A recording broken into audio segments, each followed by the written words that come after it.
Section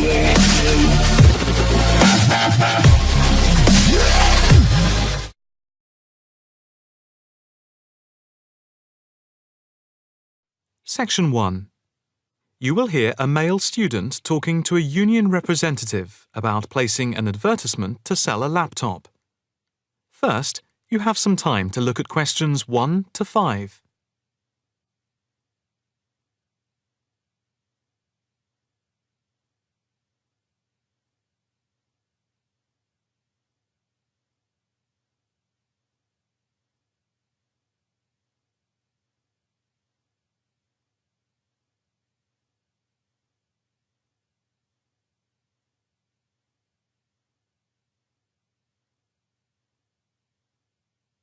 You will see that there is an example which has been done for you.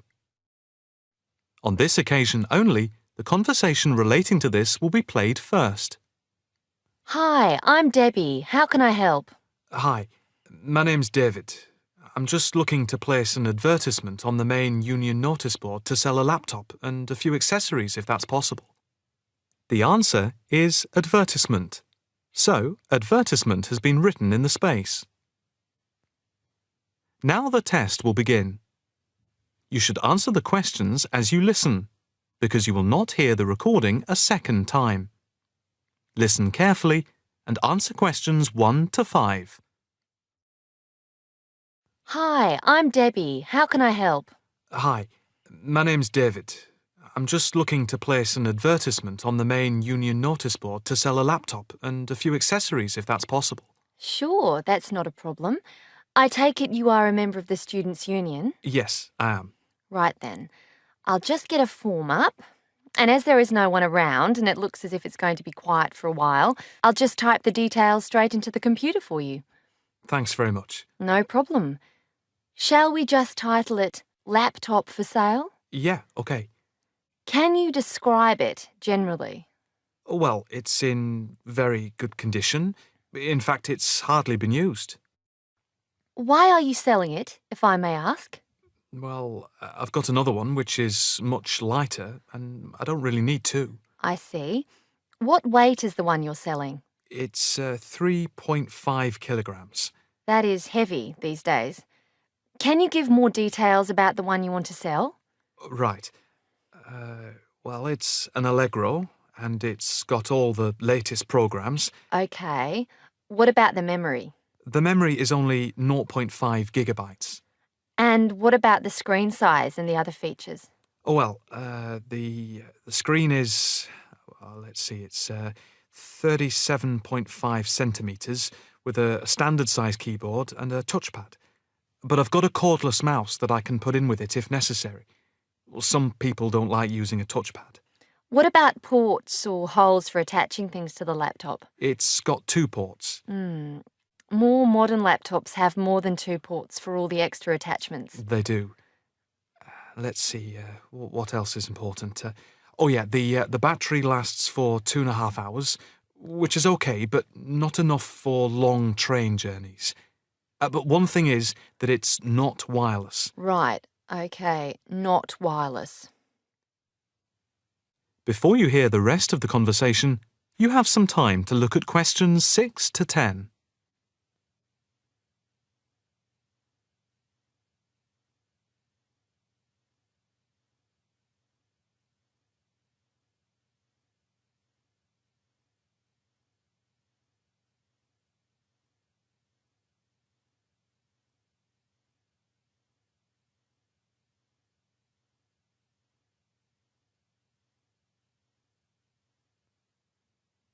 Now listen and answer questions 6 to 10.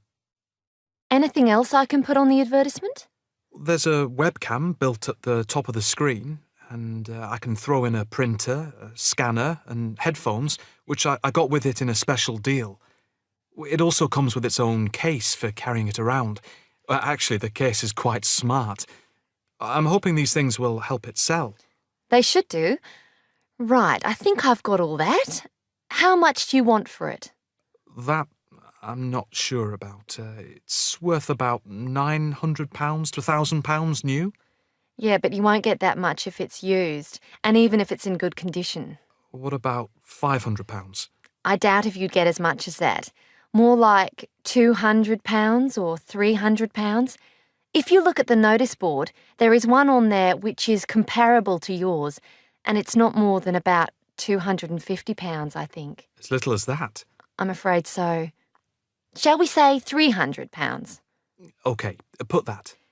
Can I take some contact details for the advert? The name's David Bristow. Bristow.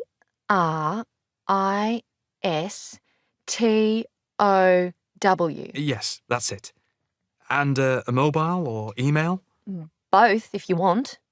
It's DIB7791@hotmail.com. OK, and the mobile? That's 09875 423387. That's it.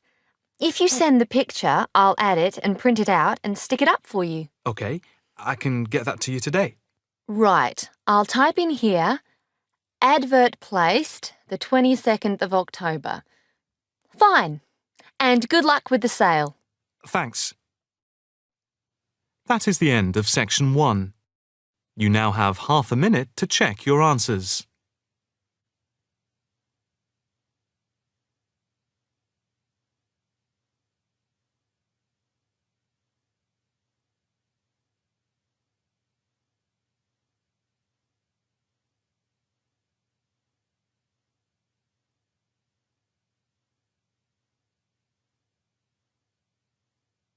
Section 2. You will hear a talk at an open day at an alternative health club. First, you have some time to look at questions 11 to 15.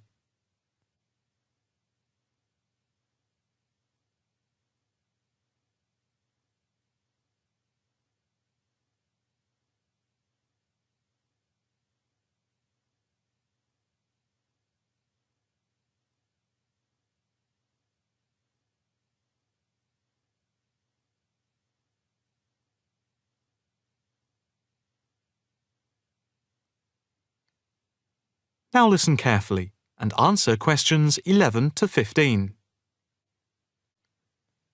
Good morning, and welcome to the open day of our new Alternative Health Club here at Chelsea Bridge. I have to say it is very pleasant to have so many people turn up.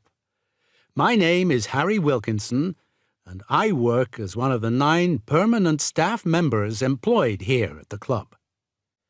The main aim of the open day is to give you a quick tour of the building. But before we do that, I'd like to introduce you to a few people employed at the club. Not all of us are here at the same time. In case you need to contact any of us, our contact details are here on the notice board below the photographs.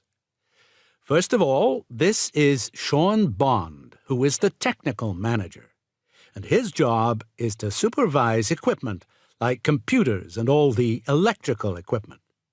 And this is Margaret Lloyd. Her main function is to oversee training, and she is therefore in charge of all the full and part-time therapists. The next important person I need to introduce you to is James Todd. He is our liaison officer.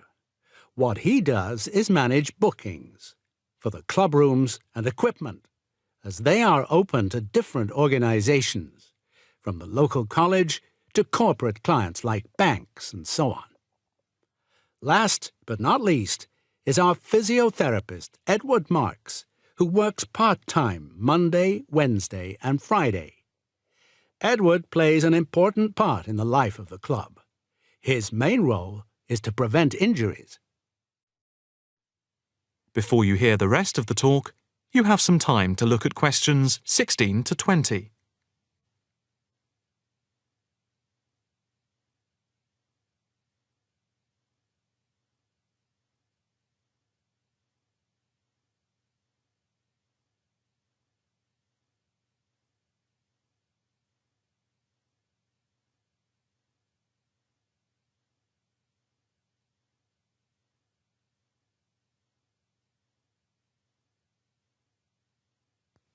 Now listen carefully and answer questions 16 to 20.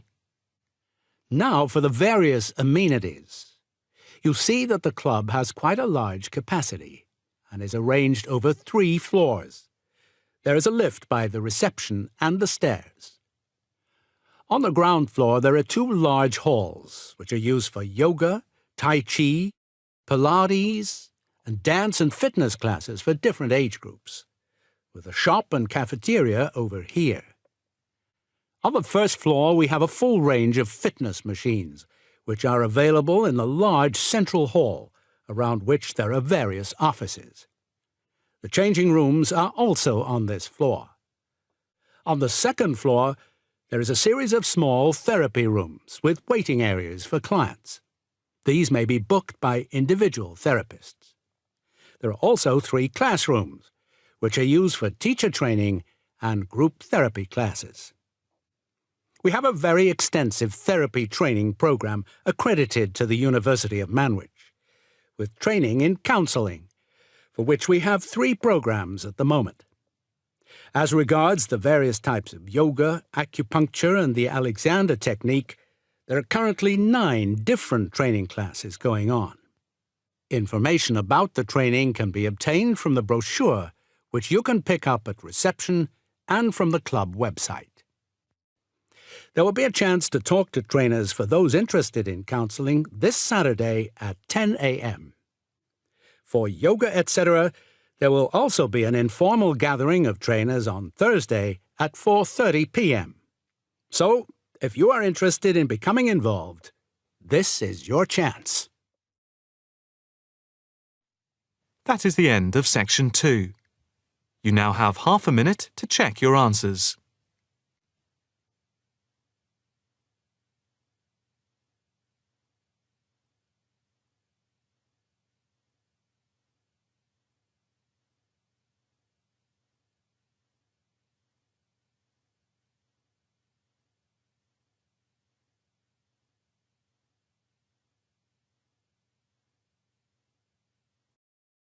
Section 3. You will hear a female and a male student talking to a female tutor about a self-evaluation form. First, you have some time to look at questions 21 to 26.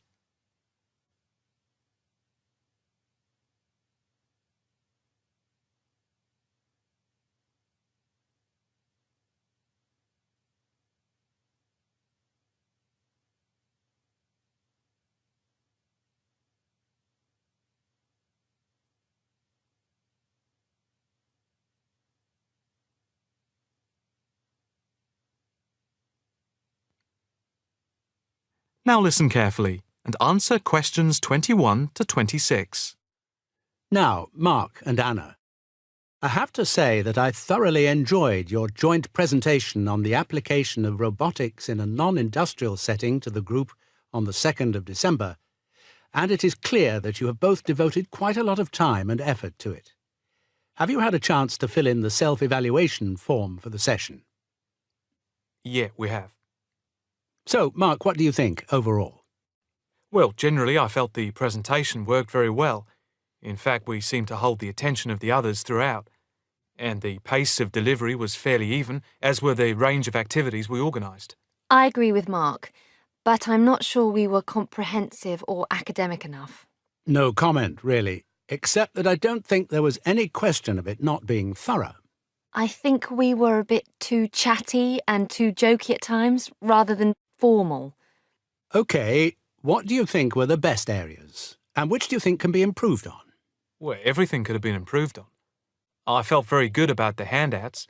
We'd spent a lot of time putting them together.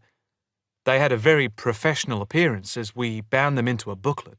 To me, the handouts were the best part, as we had a very extensive bibliography and the booklet seemed to go down well. The booklet you did for the handouts certainly showed you had done a lot of work.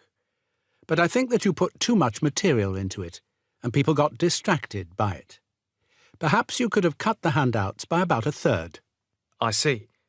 When I come to think about it, maybe you're right. OK. But there were times in the middle of the presentation where things did go a bit astray. I think that was my fault when I got the PowerPoint slides out of sequence and I had difficulty getting back on track.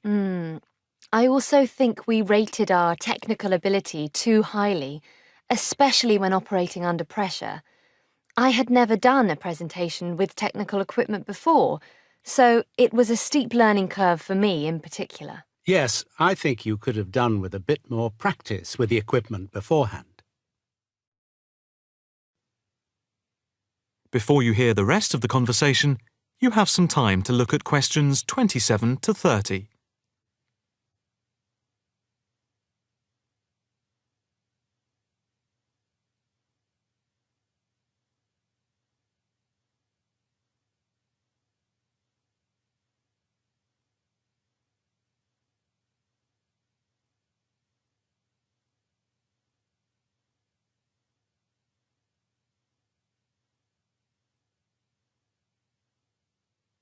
Now listen carefully and answer questions 27 to 30. What about the next item on the feedback form? The aims and objectives. I think they were very focused, and we followed them through well, I think. We wanted to show how Europe was lagging behind other areas of the world. Yeah, I think they were clearly set out. Yes, agreed. No comment there. The diagrams and charts were appropriate. Yes, I have put that too. They did work well in helping to illustrate and break up the presentation by cutting down on the number of words and text on the screen. What about delivery? Well, I think our performance was average. It was difficult to coordinate speaking and presenting the material at the same time. I was quite self-conscious of what I was doing. It was down to a lack of experience. Unfortunately, both of you had the habit of standing in front of the projector, so you kept blocking the image on the screen. To me, this is the area that requires the most improvement. The section on the predictions of the commercial application in the future, I think, appeared a bit haphazard. To me, it was a weak point of the presentation. And I think that some of the slides could have had fewer words. And we could have done some fancy graphics with the words. If you had to give yourselves a mark overall, how much would you give out of 10? 6, maybe? I'd be happy with that. Though bits were probably nearer a 7, so I'd say a 6. Anna, what do you think? I think for me it's perhaps a 7. OK.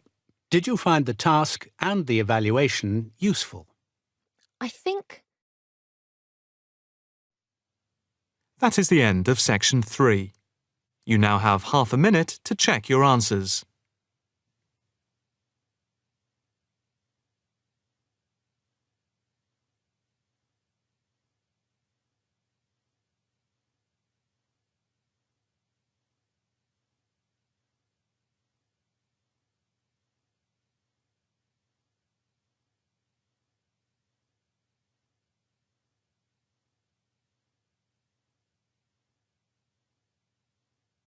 Section 4. You will hear a talk on local businesses at a university business centre. First, you have some time to look at questions 31 to 40.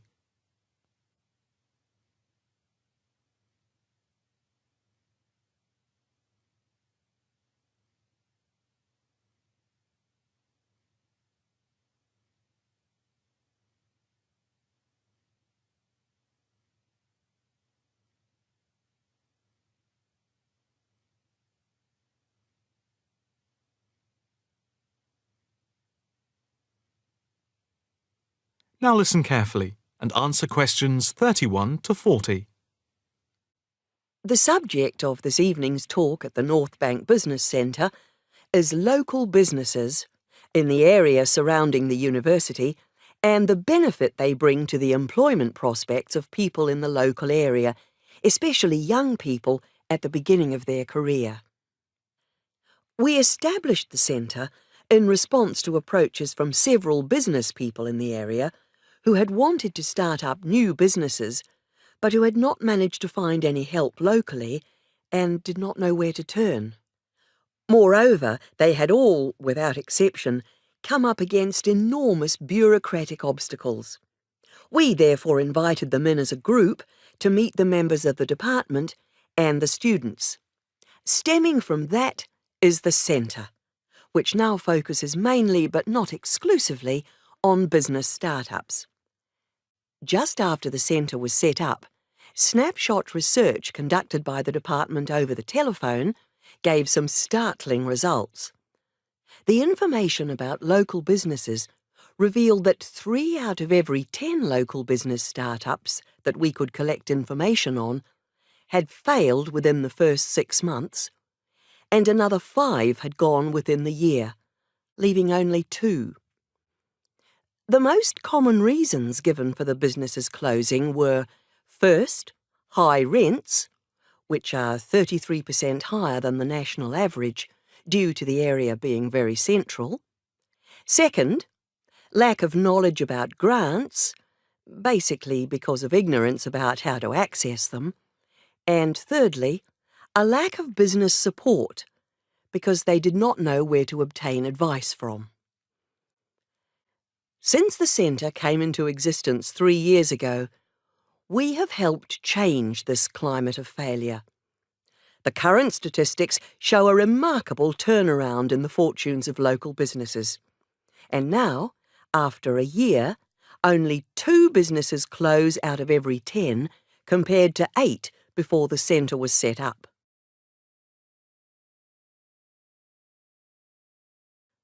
Six local businesses are now taking part in a work placement and monitoring scheme, which is of mutual benefit to ourselves and the companies involved.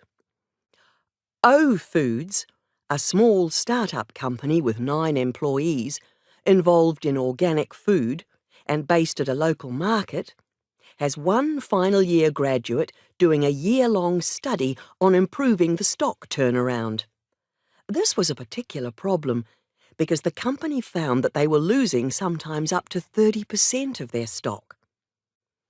Another start-up is Innovations, which deals with producing video games. This company, which employs only 5 people, all under the age of 25, is receiving support in attracting business partners and achieving production targets. In the smaller business category, Sampson's Limited, a courier company which is interested in developing a taxi service, is being offered help with their business expansion plans.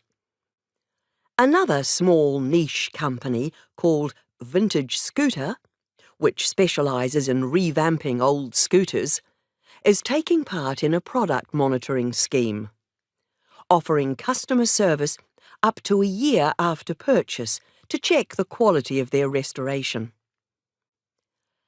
The first of the 2 medium-sized companies that the scheme is monitoring is Build Limited, which employs 47 people.